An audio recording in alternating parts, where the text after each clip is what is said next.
probably all seen, those of you who are at Aarhus University, teaching will be online only until Easter, unless something magical happens with infection rates and vaccinations and mutations and all of these things here. We will have the same policy at the IMC. That means that until Easter, we are thinking only of online events. They will usually be placed at 11 o'clock on Tuesdays, as they are now. And Mette is busy putting together the schedule for the spring term. We do have a few open slots, particularly in March. So if you either have something you would like to present, or you can think of people that we should invite to come and present, then let us know as soon as possible, and we will try to accommodate it.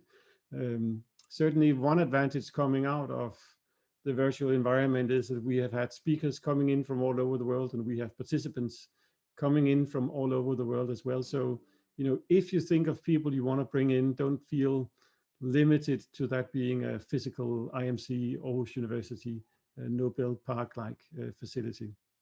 The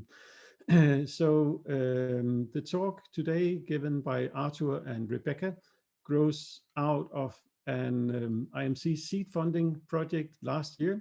So the IMC runs a seed funding program which allows to get petty funding, small funding, to try out new ideas, to basically plant a seed that can grow into something else.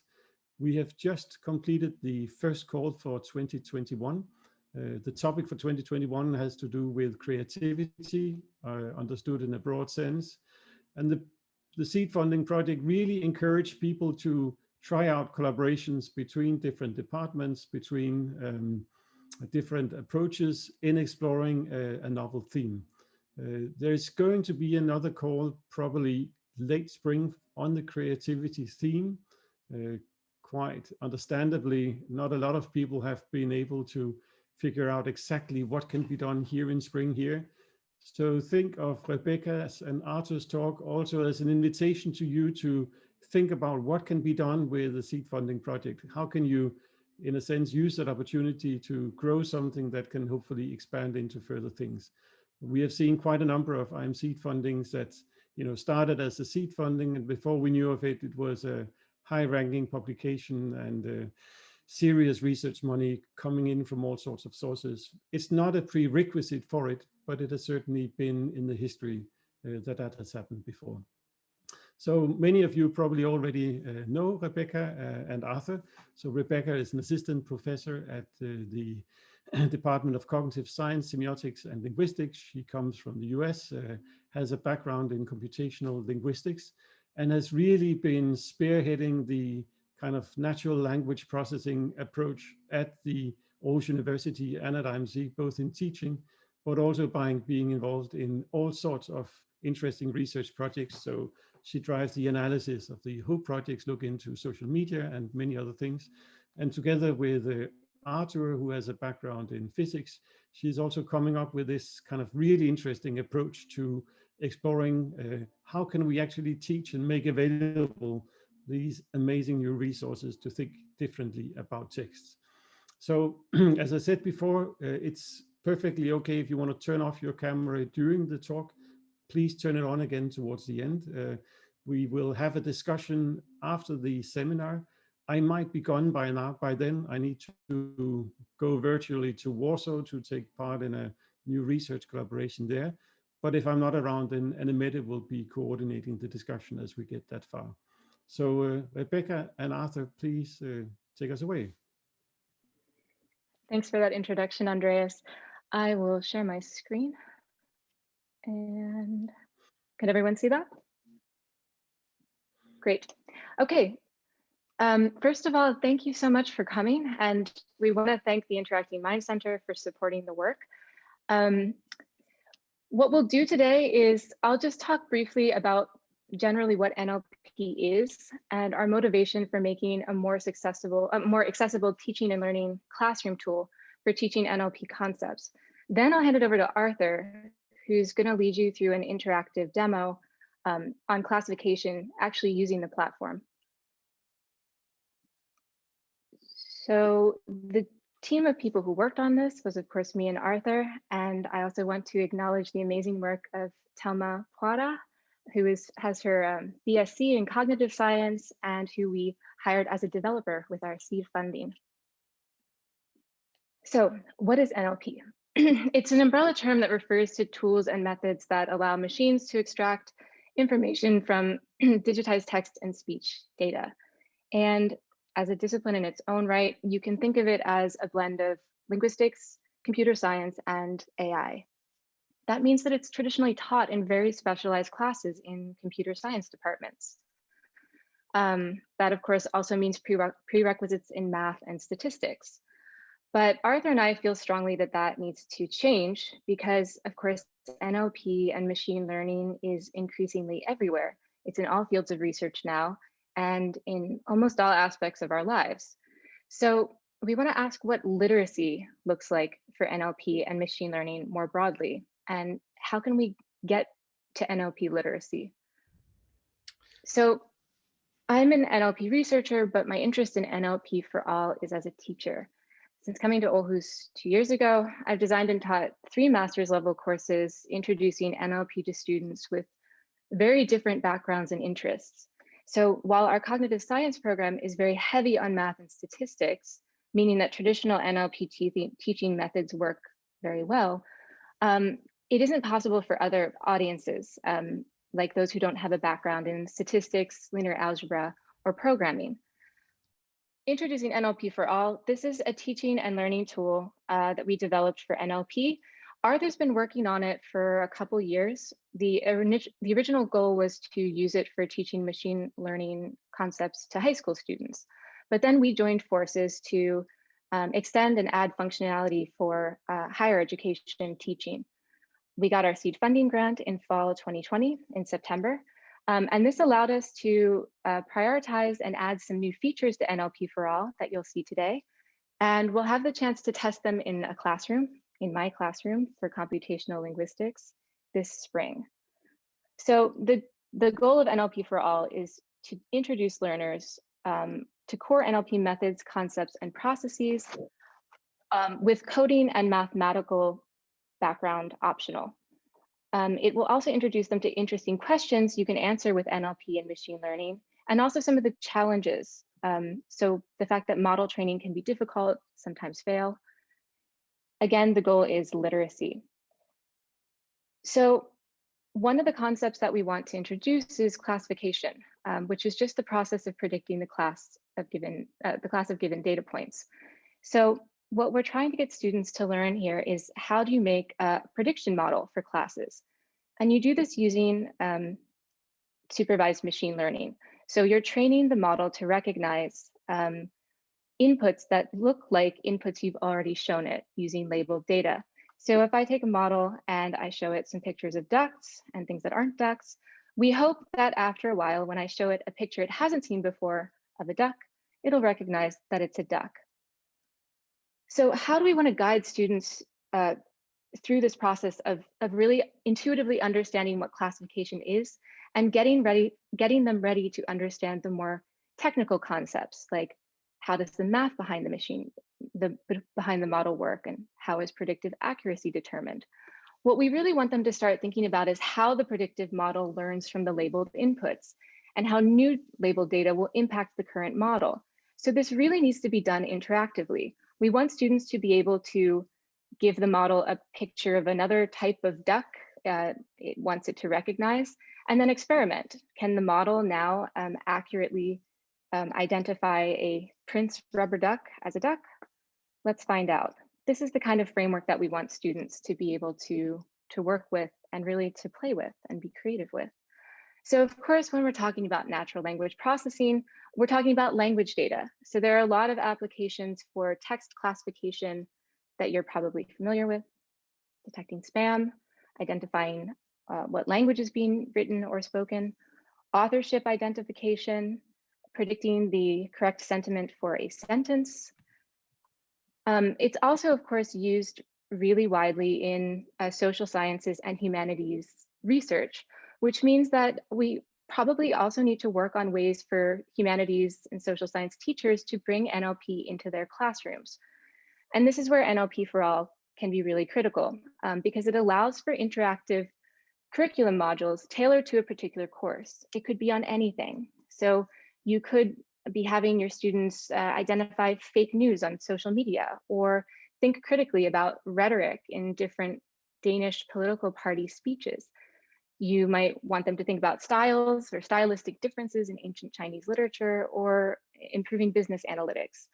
And the flexibility comes from the fact that NLP4All can be used with any set of digitized texts in any language. So it's incredibly portable and flexible. So it also supports the teaching of very technical topics. So I use it in my NLP classes and computational linguistics classes. So today we'll just be showing you in the demo just one part of this. So classification with the naive Bayes algorithm. But there's quite a bit more you can do. And this is where I'm going to turn it over to Arthur. Arthur? Yes, let me just see if I can share my screen in the right way.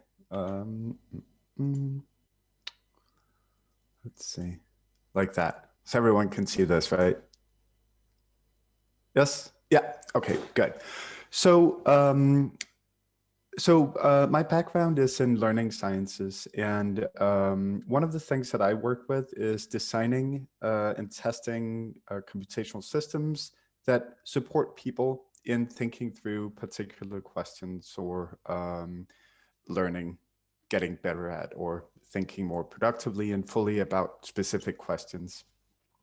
And I think it's important for me to just say that there are sort of two different things that NLP4All was designed to support.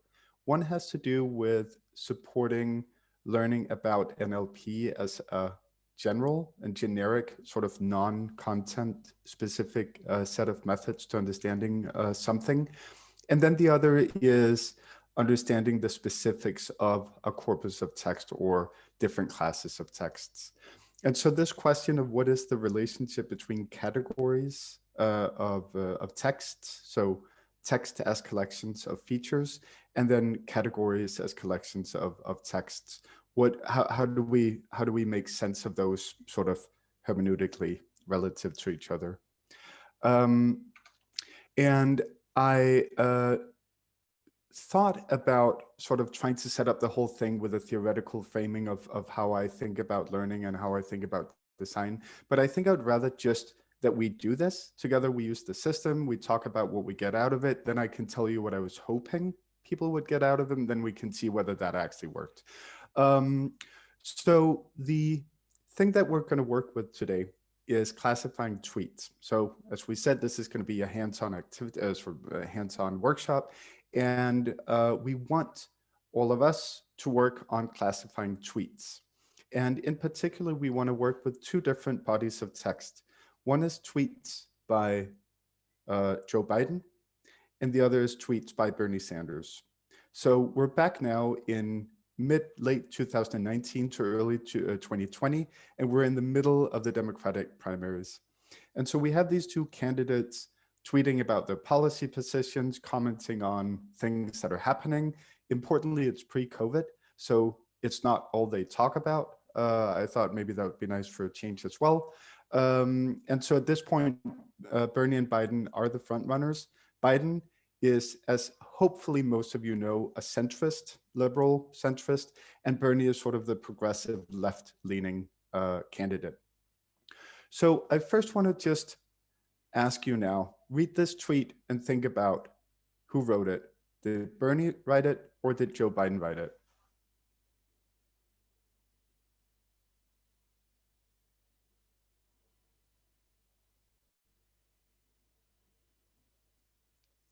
All right, let's see. I'm seeing some chat. Let's see. Randy okay. says Bernie.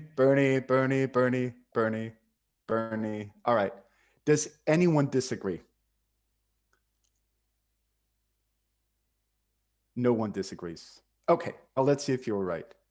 Feel Bernie. Yes, that's right. Yes, Bernie did write that. And his followers seem to like this. All right. Before we talk about why we all thought that was so obviously Bernie, let's look at another one. So who wrote this tweet, Bernie or Joe Biden?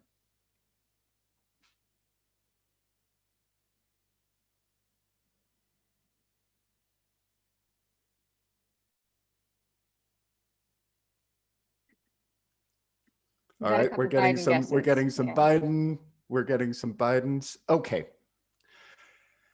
I know this is difficult on Zoom, but I usually try to have sort of an engaging classroom conversation. If you feel comfortable turning on your mic and telling me why you think that, why this was, well, I guess we should probably reveal it, although it seems to not be particularly surprising to anyone. Would someone unmute their mic and tell me why this is so obviously a Joe Biden tweet?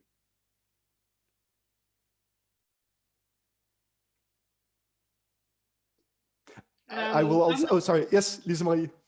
I'm not sure, but I was the middle class, the word middle class that did it for me.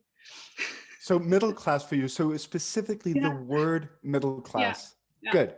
Okay. So anyone else want to say something that to them stood out about this tweet? Actually, oh yeah, I thought that most of this could be either. However, it was the part about making promises they can't be kept that keyed me to it being Biden. Can you elaborate a little bit on that? Yeah, sorry about that. There's a little bit of echo here. It's just that I think a lot of people like Bernie's vision of the world, but they're afraid that it's just not realistic for where the majority of the American public is. And so, in other words, Bernie might have great ideas, but his people kind of only represent a third of the population. And so it's just not going to be possible to get those things, policies passed.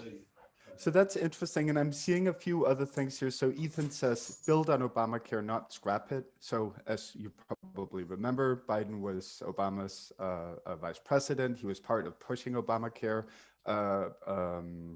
Bernie wants to scrap Obamacare and build a Medicare for all kind of system.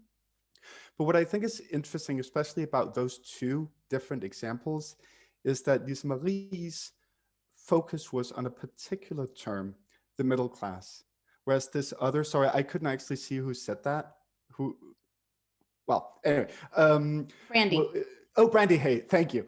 Was sort of a little bit of a deeper cut into to a part of public discourse in the US that was happening that was about, is this possible? Or is this just sort of pie in the sky kind of thinking from a crazy socialist? So there are a couple of things that are interesting about it. And if we think about, we just talked about, so what's the difference? We talked about, how do we know that? Well, it requires a relatively deep qualitative understanding of the data. So this isn't really at this point machine learning. It's really a question of how well do we understand what the social context of these texts are. And I think that that is why it's so important for me to emphasize that it's not just about learning NLP. You can also use these classification tasks to better understand and learn about the texts themselves. So the difference, well, we see different words, right? What's the difference? Bernie talks about billionaires. He talks about the military industrial complex. He talks about Wall Street. Joe Biden talks about the middle class. Okay. Are they similar in any ways too, if we look at them?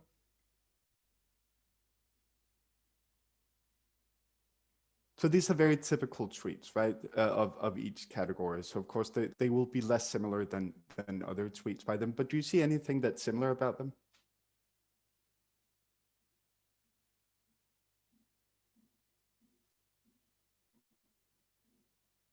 Anyone? I mean, they're written in pretty much the same way, right? It's short point, short point, short point. Vote for me.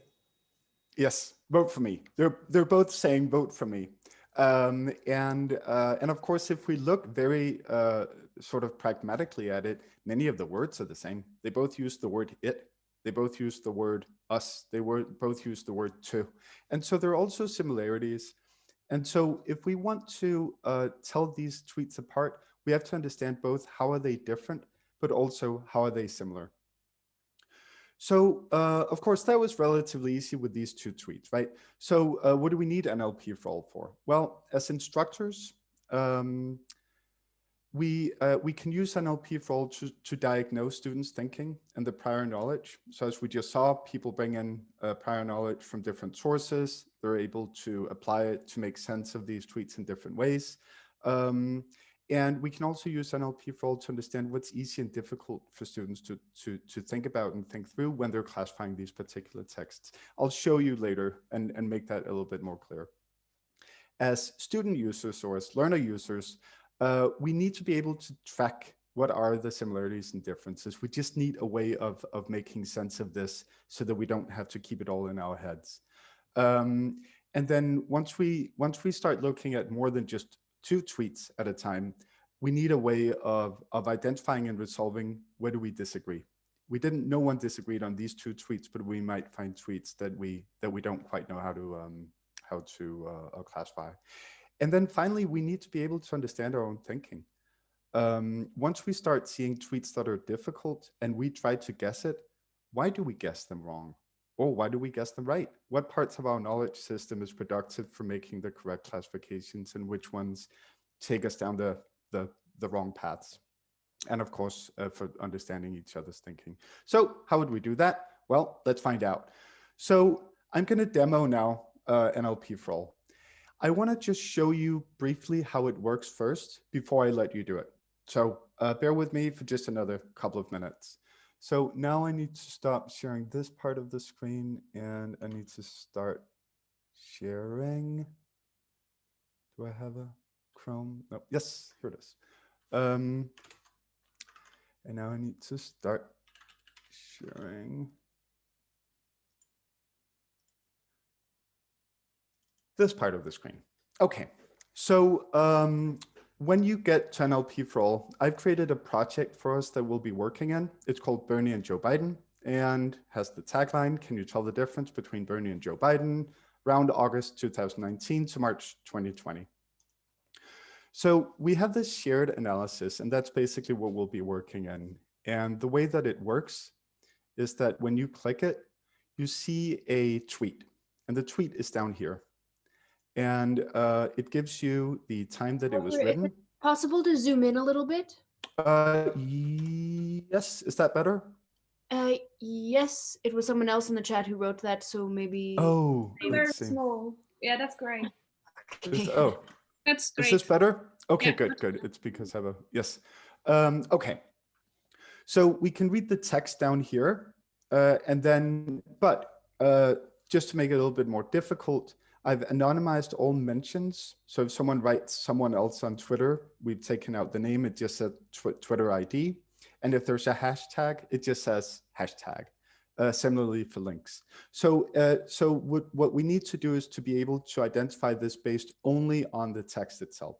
So let's do this together first. So this is a retweet. And it says, sometimes it's the smallest kindness that can make the biggest difference.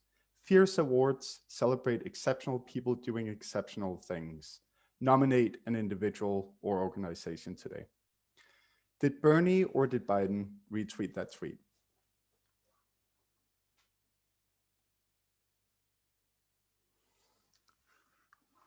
So we have David says Bernie, oh, Biden, Bernie, Biden. Okay, so at this point, we're actually starting to disagree.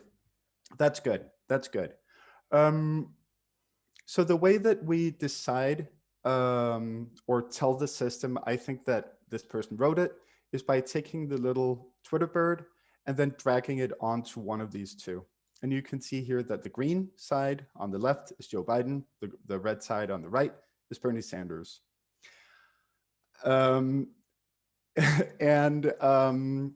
that's one way that we can classify things, but there's another way that we can do it.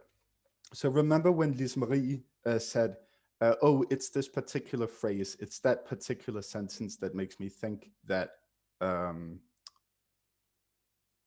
Biden wrote it. And we can do that here too. So if we, for instance, think that the smallest kindness can make the biggest difference, if we highlight that, then just below, we can add an annotation to the system. And so we say, well, this sounds like a Joe Biden kind of thing. Now, I'm not actually sure who wrote this, but we'll just pretend that. So now we can see that we've marked this as Joe Biden. It's green because Joe Biden is green. And so we say Joe Biden wrote that. And what you also probably saw is that now the computer is starting to guess who wrote it. And what it's doing is that you can see all of these words. Some of them are now green. And that's because it recognizes those words. It knows that this particular word has previously been associated with this particular user. I don't want to show you more. I want you guys to get started. Minor comment, sync colors. Sync colors. Yeah. Well, Oh yes. Oh, yeah, in the bar chart. It's only when you've only done one tweet, it automatically generates the colors. So that's right. It basically creates a list and then it matches them. So as soon as we've tagged one, actually, we'll just do that now. Now they're synced. Yeah. Little bug. Thanks though. So I want everyone now to go to this address, nlp4all.hjorth.com/IMC. You just put that in the chat? Yes, that's a great idea. Thank you, Rebekah. And when you do that, you'll land on a page that asks you to create a user. Just put in whatever username you want. And when you do that, it'll automatically create everything for you and log you in. And then you'll land on the this page. So when Arthur, I'm not sure that it's I think it actually takes them to a registration page. I think. Yes. So use this this page, please. So -IMC. /IMC. Yeah.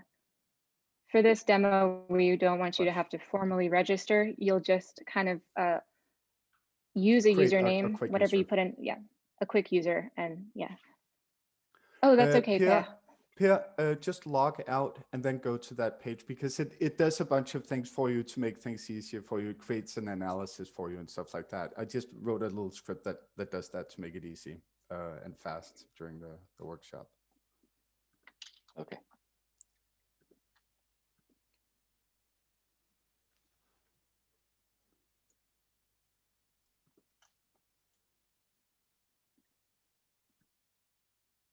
All right.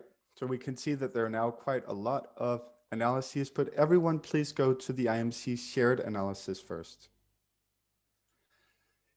Has anyone, is it very slow? No, it's not too bad. Does anyone have problems creating their user? Good.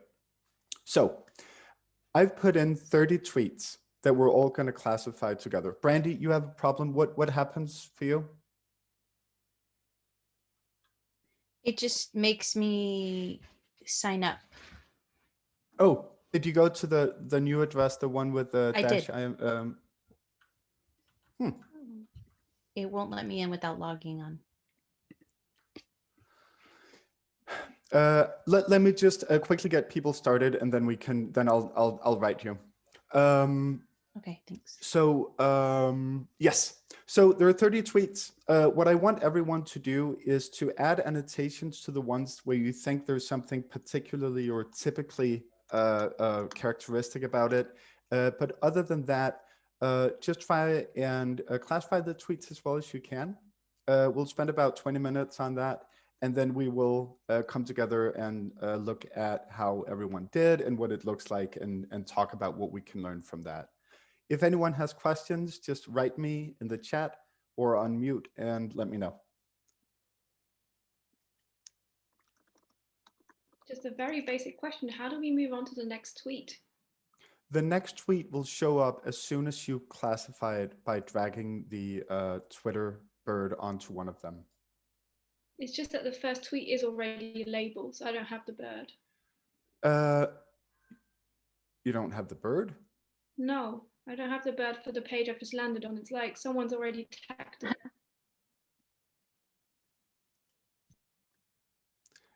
it. Does anyone else have that? It looks like, yeah, it looks like I have the same problem. It actually looks like there is still an object there. It's just not a bird. So actually I have a little green box and instead of the bird, and I can drag it and classify tweets, but. Okay. I didn't, but now I've clicked on it and there's a red box. So yeah, there is something hiding there. Somehow Okay, that good. object has inherited the colors of it. If you can't quite see it, just try and see if there's anything you can drag. And if it doesn't work at all, let us know. It seems to be working for some people. Yeah, I wonder if it's a plugin thing or something else that could be interfering. Maybe we'll contact the people who had problems afterwards just to ask what kind of browser you were using. Yes, Lisa Marie, be in the shared IMC project for now. Yes, Carrie. No, you don't have to highlight text in order for it to classify. So this is only when you're. No, but that's the only way I can get it to work, is what I'm saying. Oh, you have to. Okay. I haven't been able to get it to work in any other way. If anyone detects like bugs like that, because it seems to be very inconsistent across people's browsers and computers, would you mind just writing them down and letting me know after? I'd really appreciate that. You could just put them in the chat and I can, or to me in the chat, and I'll record them.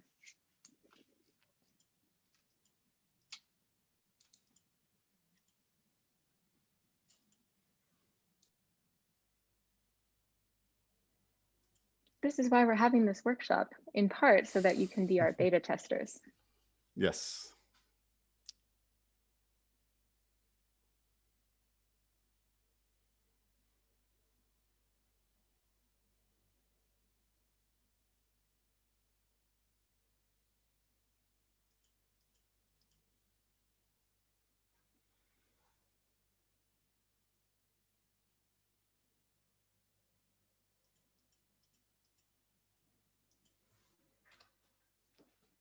And if anyone has problems or questions along the way, just let me know. I'm seeing the classifications coming in, so it looks like it's working.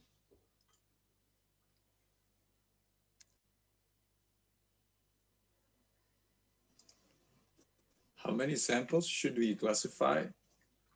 So there are for this task there are 30 tweets in total. And so once, depending on how long it takes people, if everyone gets through them, great. But don't rush it more than is productive for you. Then my counter doesn't count down, so it says still. It doesn't. So the counter, unfortunately, you have to refresh the page to get that to update. Ah, okay. And it's meant to be that I see the others' classifications or the list updating what the others did already. Yeah, yes, okay. that's right. So that's the only thing that doesn't quite work with Ajax yet. Sorry. Yeah.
Okay, should we reconvene?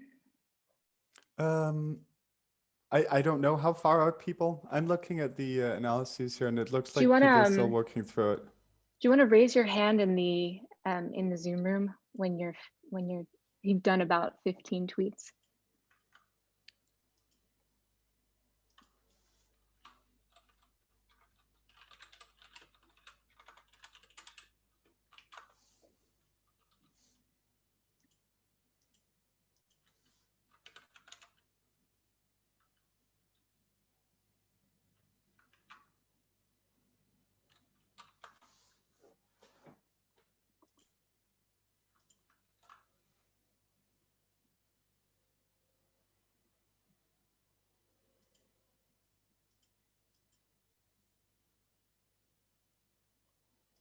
It seems to be prompting us to label. Did you tell it that 15 was the target? Well, 30. Oh, 30, sorry. Yes.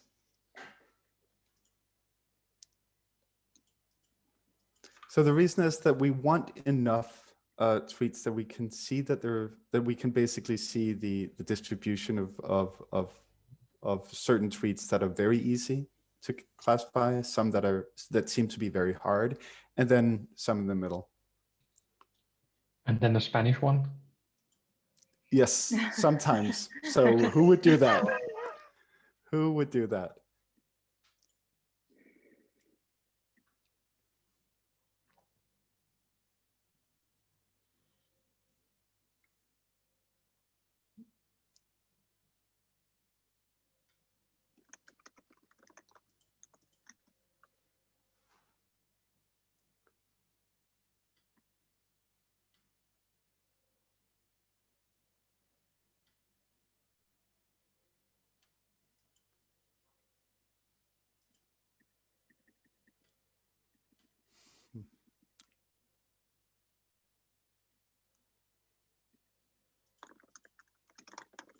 So there's a question, how do you know when you've submitted an answer? And it's just dragging. So once you do the drag, then it's submitted. And if you reload the page, it should tell you how many tweets you have left to 30.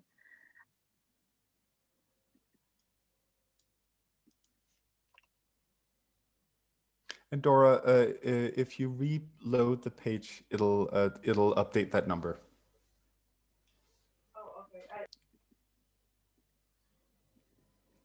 A couple people are telling me they, just because of the login problems, are joining late, not to wait for them. So okay, shall we give it another?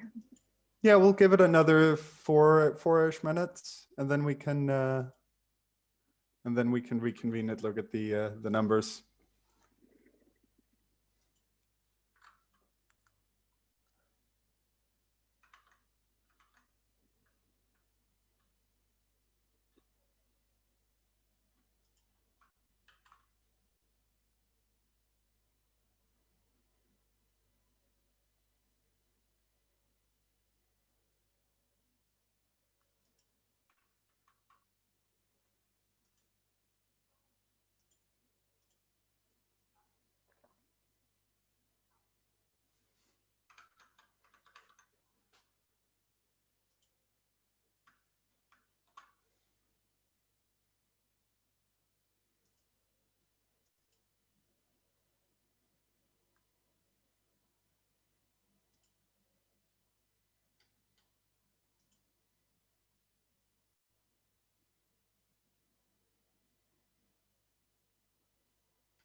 All right, we'll give it another minute.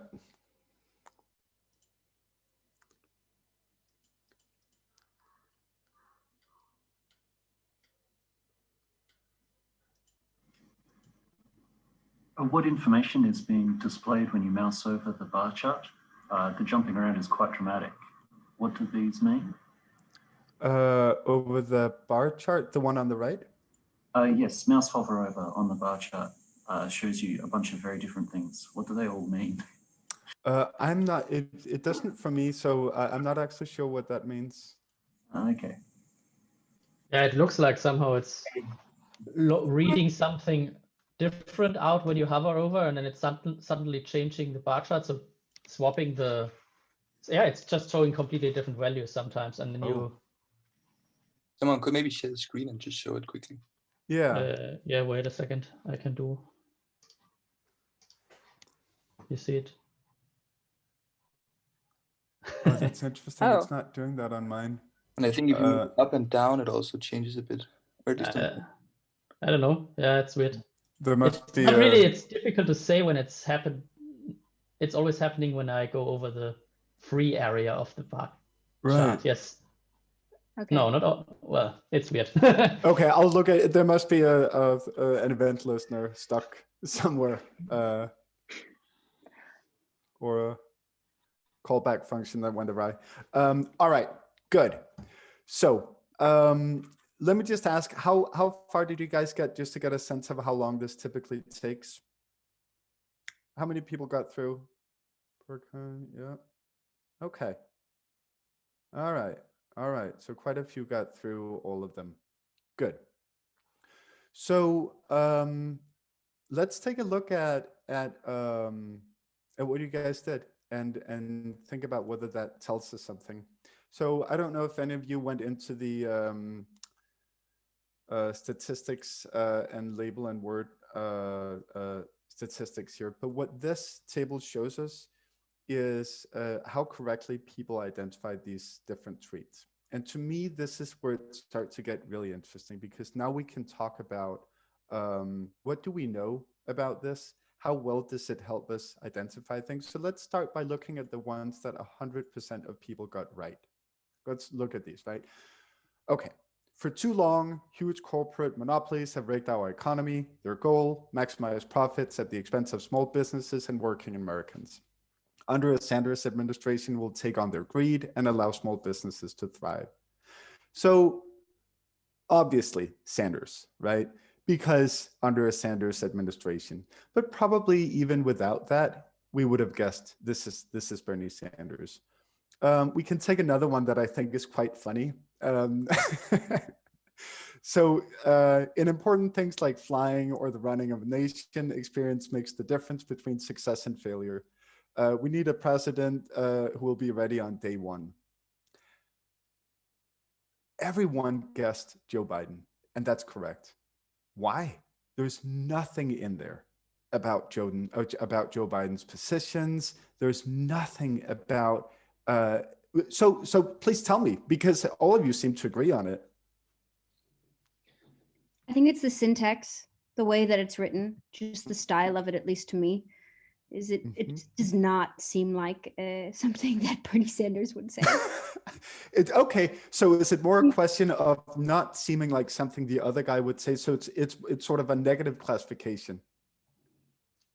No, I think. To me, it was the subtext of we need a president who will be ready on day one. And Biden has already been vice president, so he clearly alludes to, I have that training already. Yeah, we see a few people in the chat basically saying the same kind of thing. Which Bernie would not say. Which Bernie would because not that say. would actually strengthen the other guy. Strengthen Yeah. Biden's case. Yeah. Yeah, I mean, this is an attack on Bernie as much as it is an attack on Trump, right? But it's subtext, right? It's all subtext. Absolutely. And so I think it's really interesting, because if we want to understand what it means to classify things, it would be very difficult for us to, at least without sort of looking at examples like this, having a sense of just how broadly the different kinds of topics, words, tones, purposes of the tweets, how wide they range, without sort of coming really to sort of face to face with them like this. And so that's sort of the idea behind this activity, is to really look at what are the things that are easy. And I think the top one is a very good example, where we not only know it's easy, but we also know why it's easy, and it's easy to articulate. And this second one, we all agreed, but it's not super easy to say. We can look at the next one, and it's about, average contribution of $18. If people are familiar with Bernie's campaign, they would know that he had these very small but many contributions. All right, let's look at the other end of the spectrum. So I typically see at least a few tweets that everyone gets wrong, but we didn't this time. But we did have the Spanish one. And so we see that 38 people categorized it, and 32 categorized it incorrectly as Bernie, when it is in fact Joe Biden. Why were we so certain that this was, why was a vast majority of people so certain that this was a Bernie tweet? Because Bernie tends to be more culturally sensitive, and definitely tends to appeal to more specifically and concretely to minority groups. Well, if you read the tweet, it's a Biden tweet.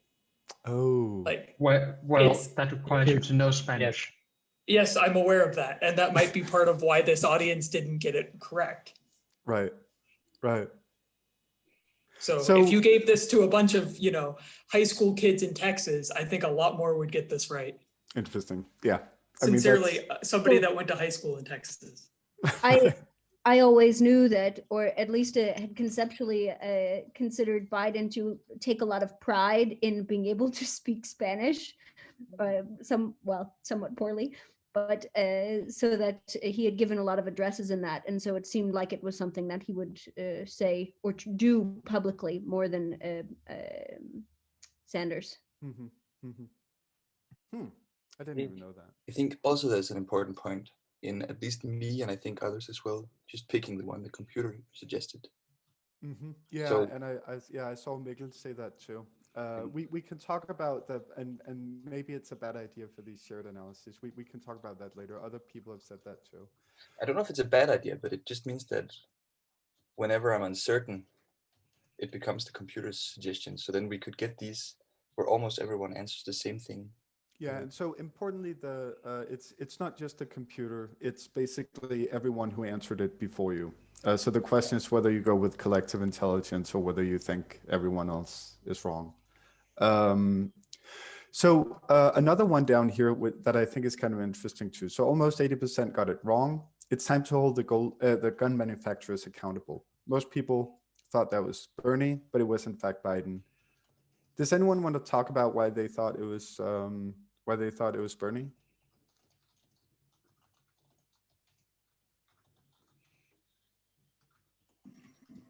Sure. I was expecting Biden to be soft on his billionaire friends, and I assume there are some gun manufacturers among them. Yeah. And so I think that that's probably a very reasonable assumption. There's been some criticism of Bernie, and I think you probably have to be knowledgeable enough about public discourse in the US, specifically about that tension with Bernie at some point getting, I think, a B from the NRA rating. And so a lot of the Democratic primary contestants used that to criticize him. So we could spend hours talking about all these tweets and how they get at different sources of knowledge. But what I wanted from this was to give you guys a sense of what is the kind of knowledge that we need to draw on when we work with classification. And I think that there's an intuitive approach that we take when we just look at a tweet that helps us just sort of think about that wide range of knowledge that we have that helps us, that I think is difficult if we start to think about classification in sort of a computational sense immediately. And so getting a chance to just look through some tweets and think about, what do I think? What does everyone else think? How does what I think and how that relates to what everyone else thinks? what does that tell us about classifying these two particular categories of texts? And so the way that I think of this part of the, you're seeing my PowerPoint now, right? Yes.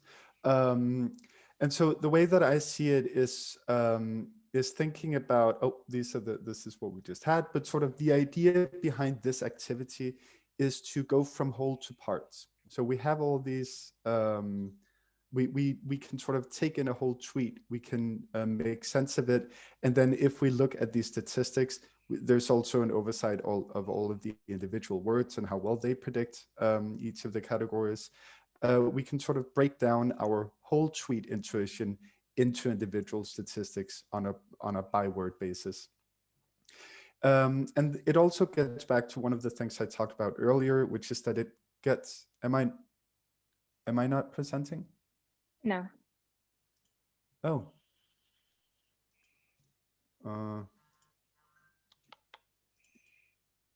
Am I presenting now? No. Nope.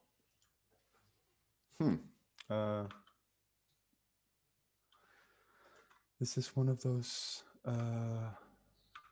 Okay, we'll try again. What about now? Yes. Yes. Okay, good.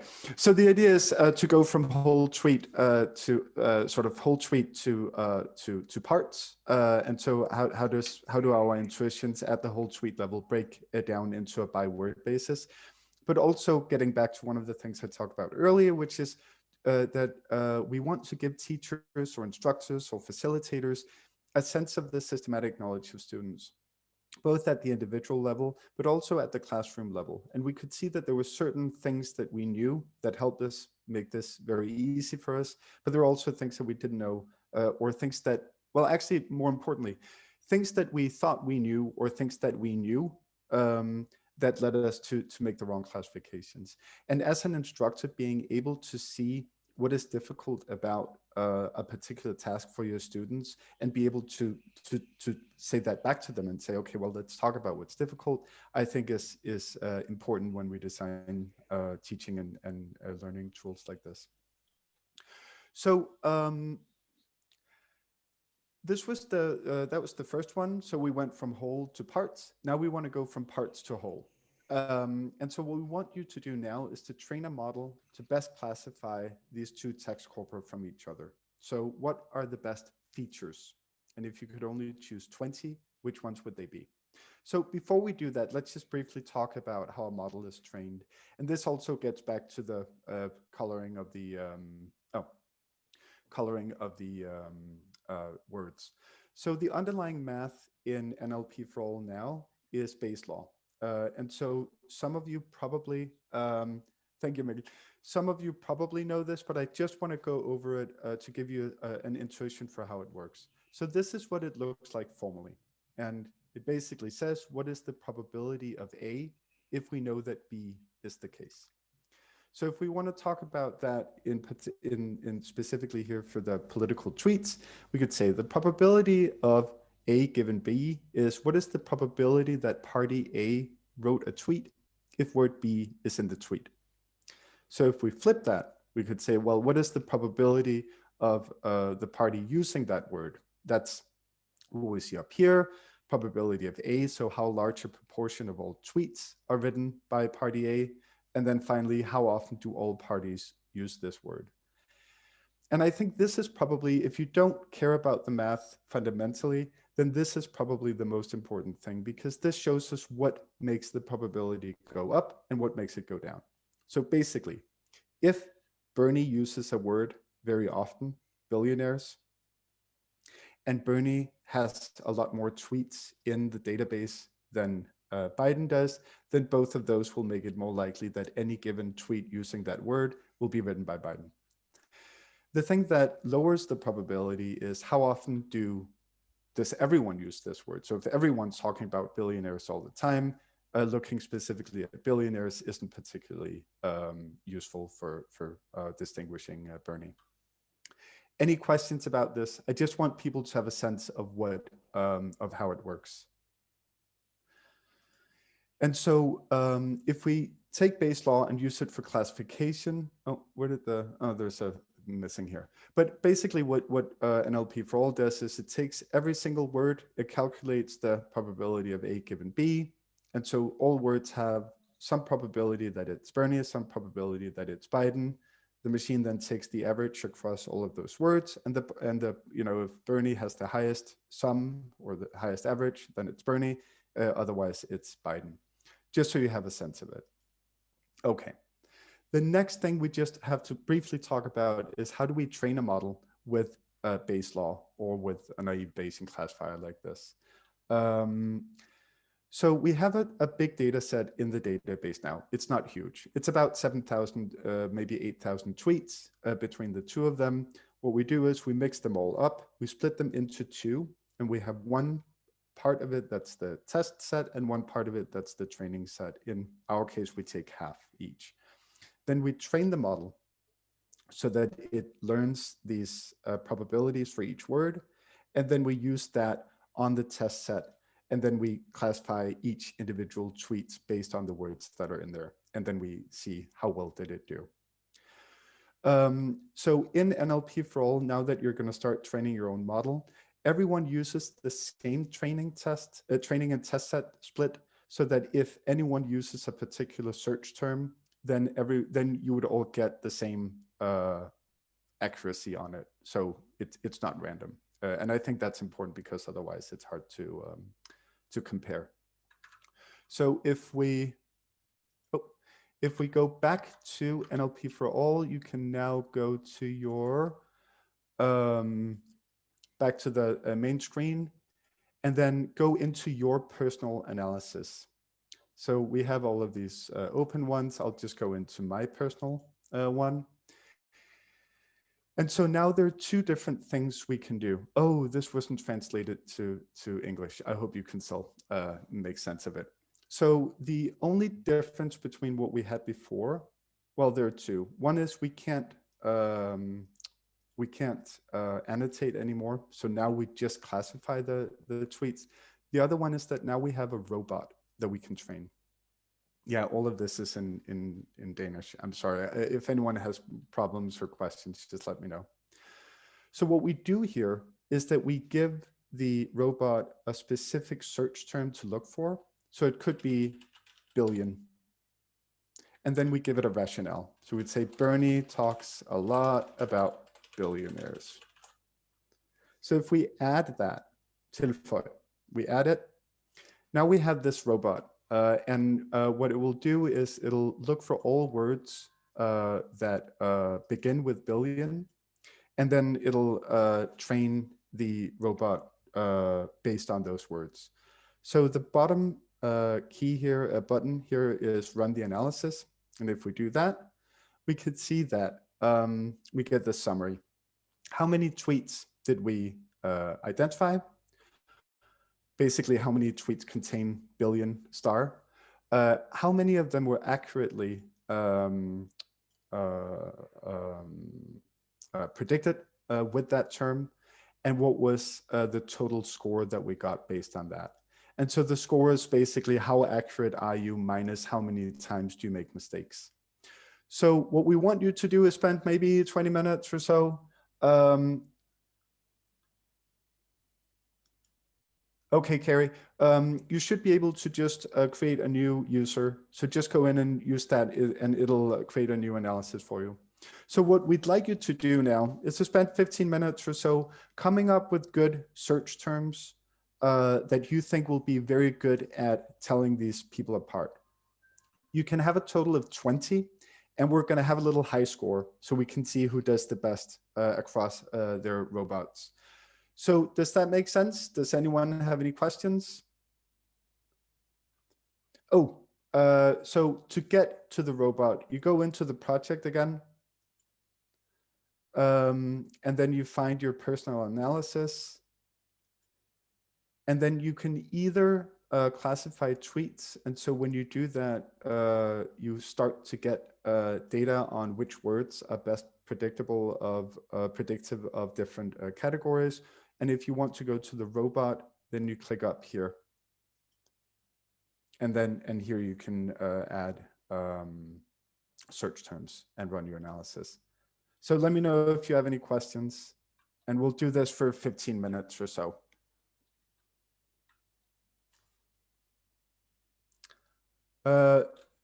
Stephen is asking, is regex okay? No, no subset of regex at all, just the star. Yeah.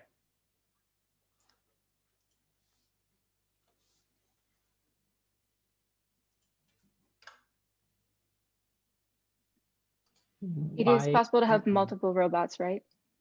If someone initiated the process a couple times. Yes, then from one user account. So basically each, yes, from one user account. So basically every time you run a robot, it retires and then it creates a child that can keep working.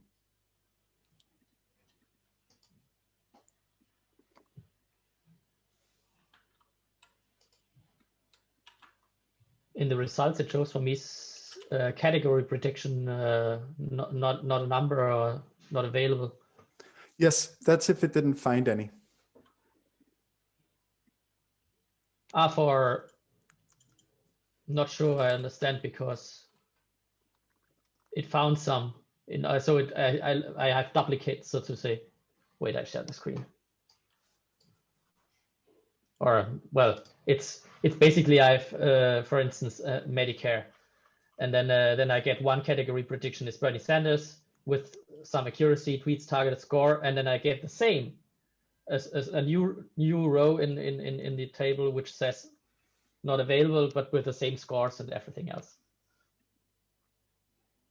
So it's just duplicate. Does it have a wild card in it? No. Would you mind sending me a screenshot of it? Yes. Then I'll take a look at it. Thank you, Robert. People are still putting things in. All right. See if you can stop now. Then we'll take a look at or talk about what was the idea behind this. So actually, before we move on, let me hear. So what was the best robot, anyone? What was your highest score? 1,000. No, wait. 17,000. 17,000. I was cheating. Okay.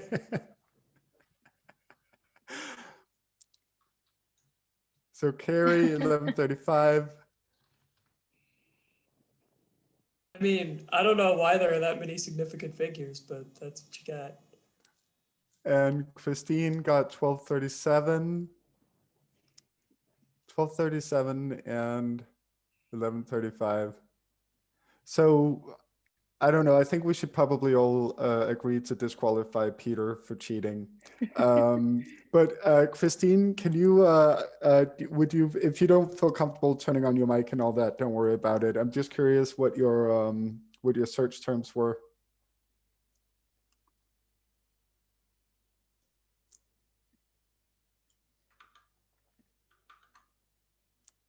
That's fine. I can also look them up, actually. So we can see what the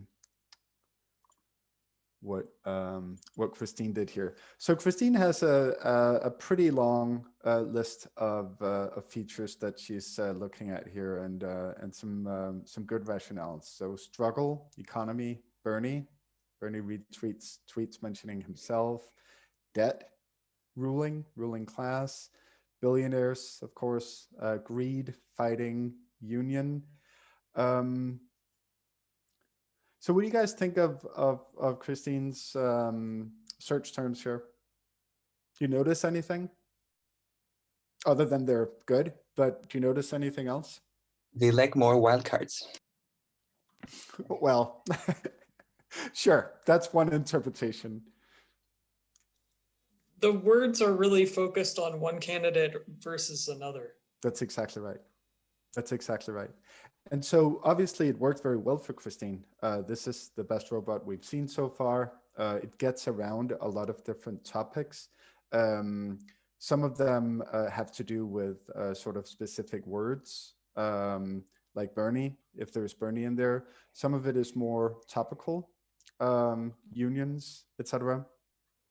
And so doing this sort of broad scope of different types of things that we can pick up on in these corpora really helped Christine get at these. I'm wondering, did anyone focus sort of in the same way as Christine focused most of her features on Bernie? Did anyone do the same for Biden?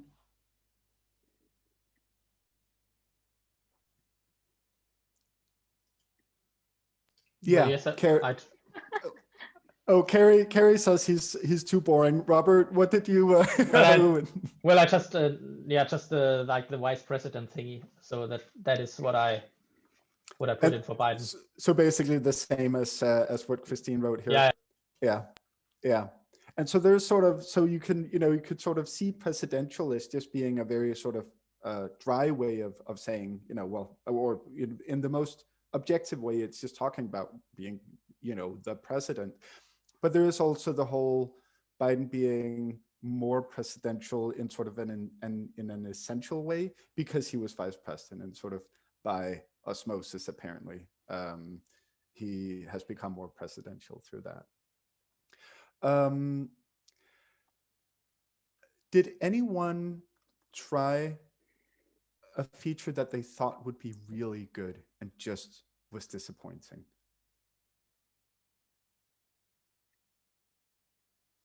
Trump? Oh, interesting. Christine, is it actually, let's see if, is it still in your last robot? Trump? Nope. Did anyone try Trump, or does anyone? Oh yeah, Christine deleted it. Well, I mean, I could just try. I had Trump in mine. It didn't do. It didn't do well. Not in terms of accuracy, but it still adds 142 points to your score. Yeah.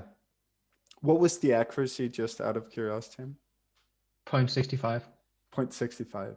So, so they basically tweet about Trump about equally. And I guess that kind of makes sense, right? They both are ramping up to run against him.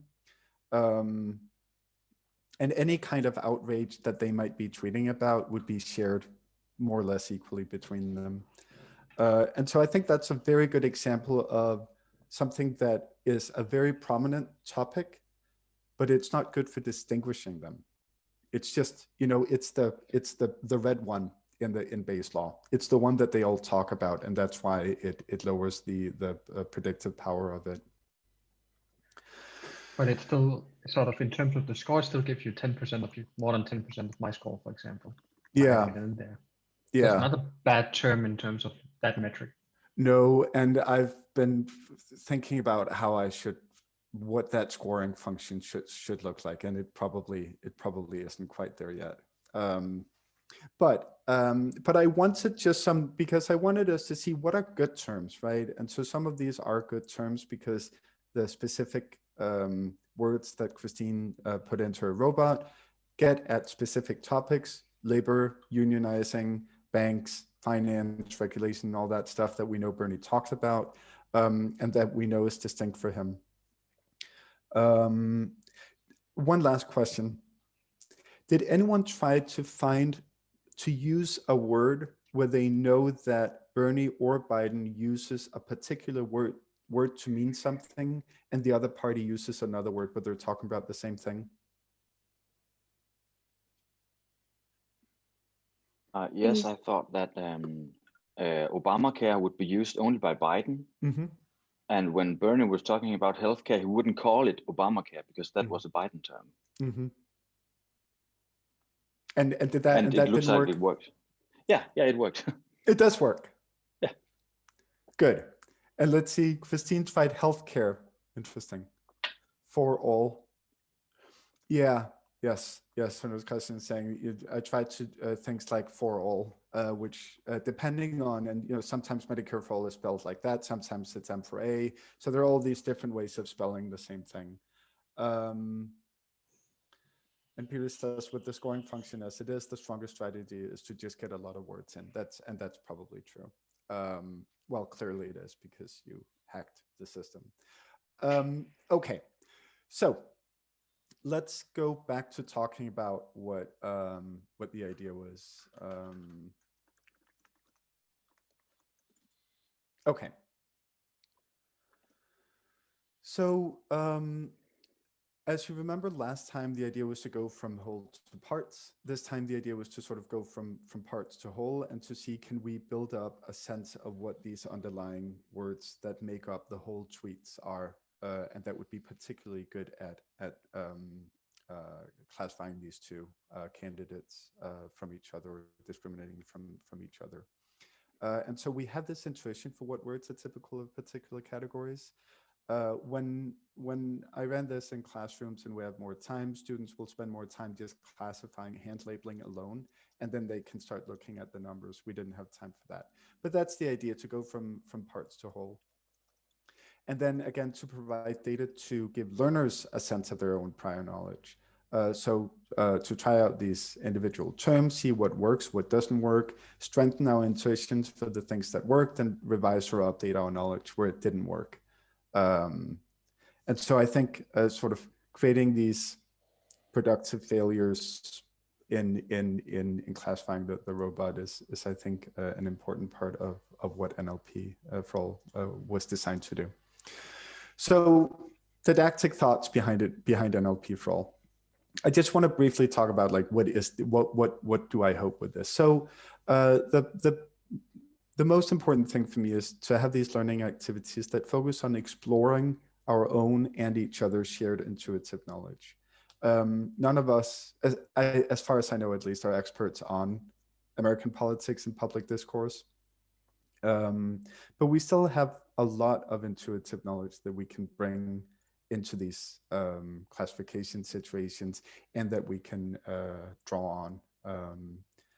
And so being able to really understand what is it that I know about this and what do I not know about it, and how can I do things that will give me a better sense of it, a sort of better and more well-integrated knowledge system about this particular problem or question, is the overall goal.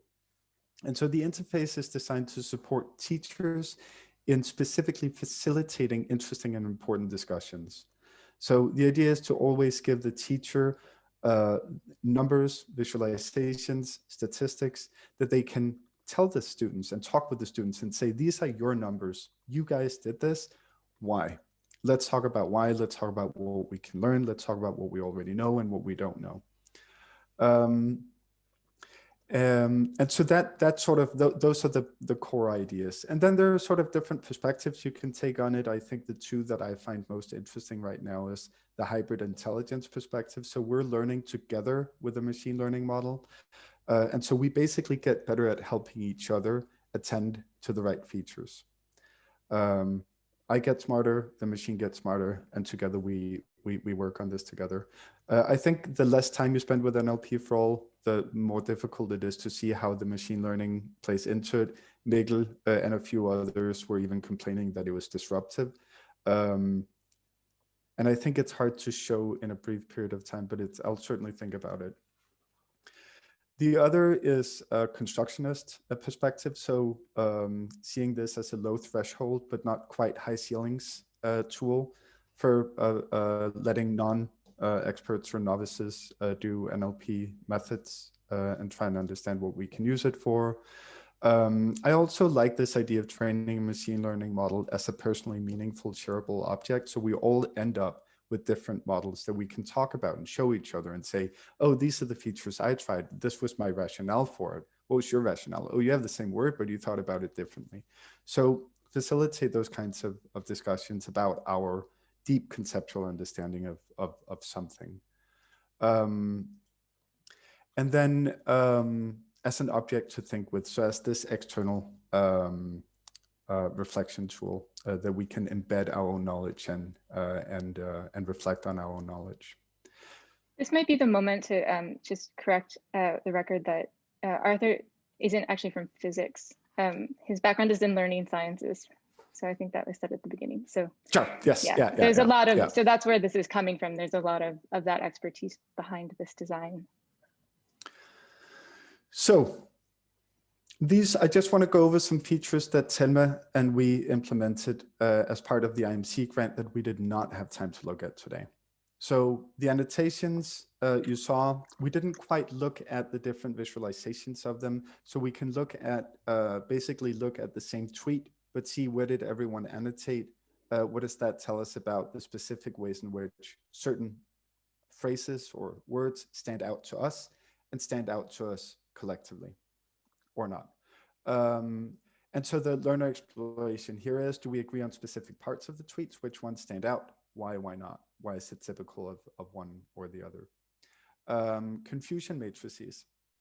So Thelma created this really cool way of taking these Bayesian analyses, putting them into a confusion matrix to understand what tweets does it get right, which ones does it get wrong, and does it tell us something about the model or the underlying text.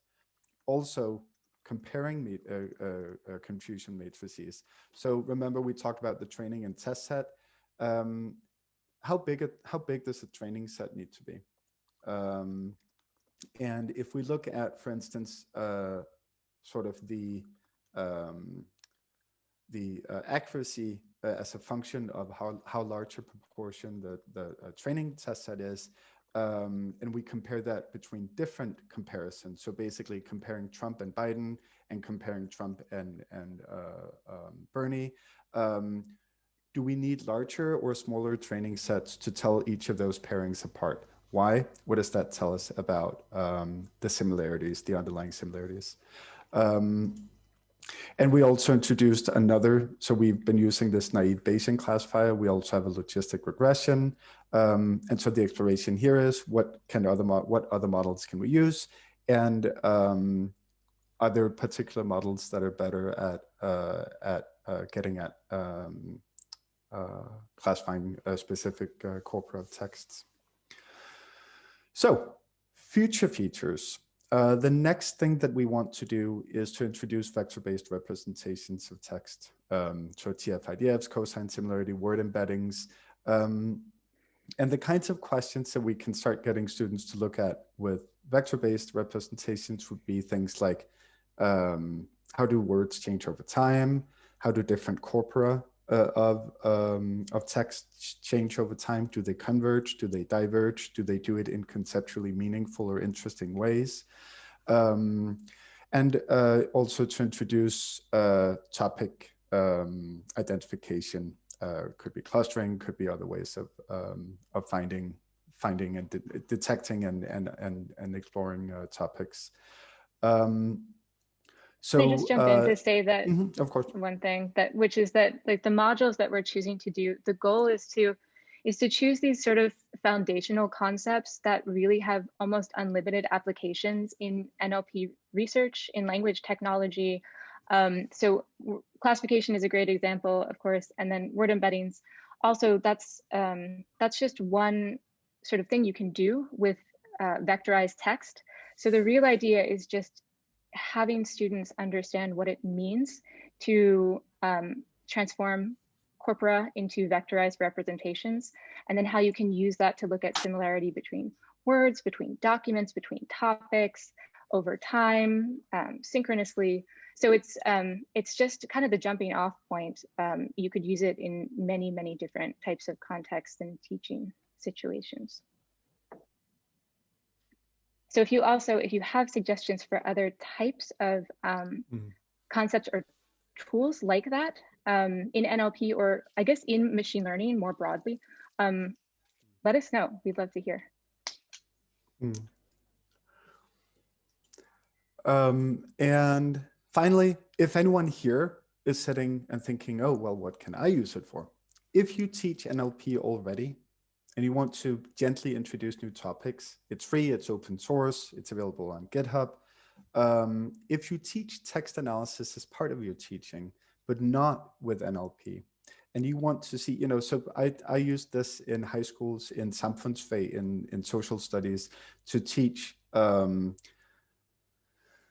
It's part of the national standards that students have to know the differences between the different political parties and their policy positions and their use of rhetoric. And so the purpose here wasn't to go in and teach them really about machine learning. It was to teach them about different political parties, but using machine learning as a way of exploring that.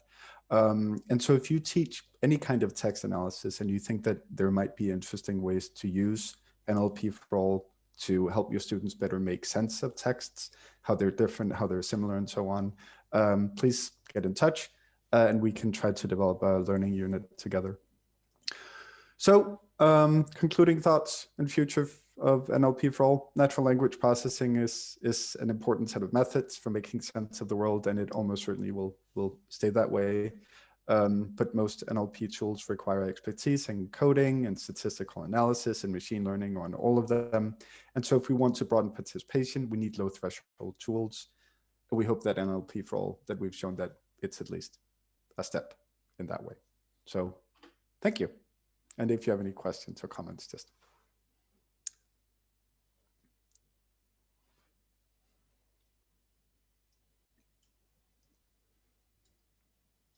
Yeah, questions?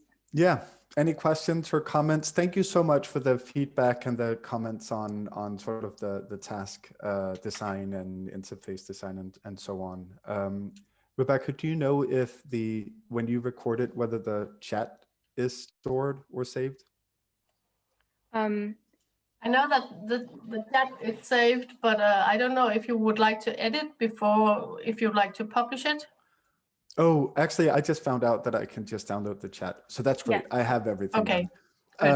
Yeah, so any questions or comments or anything other than what people are writing in the chat? Thank you so much for the kind comments.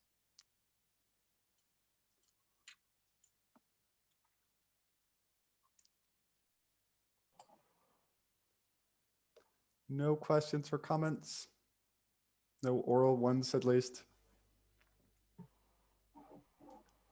Brandy's raising her hand. Brandy? That was an accident. Oh, sorry. I was trying to give you guys a clap. Oh, well, thank you. Thank you. Okay.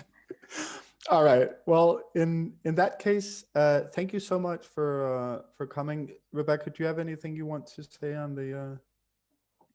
No, I just as Arthur said, we'd love for other people to make use of this tool.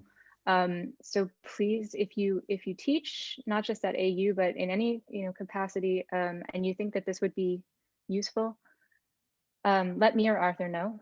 We'd love to work with you. Is there a GitHub link? Oh, yes. Yep.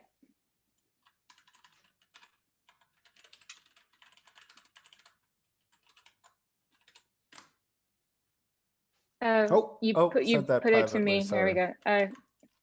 Here you go. Yep. It's not very well coded or documented, but I'm very happy to, if you see things, just create issues on GitHub, and I'll start documenting, especially things like how do you get texts and all that kind of stuff. So definitely just create issues there.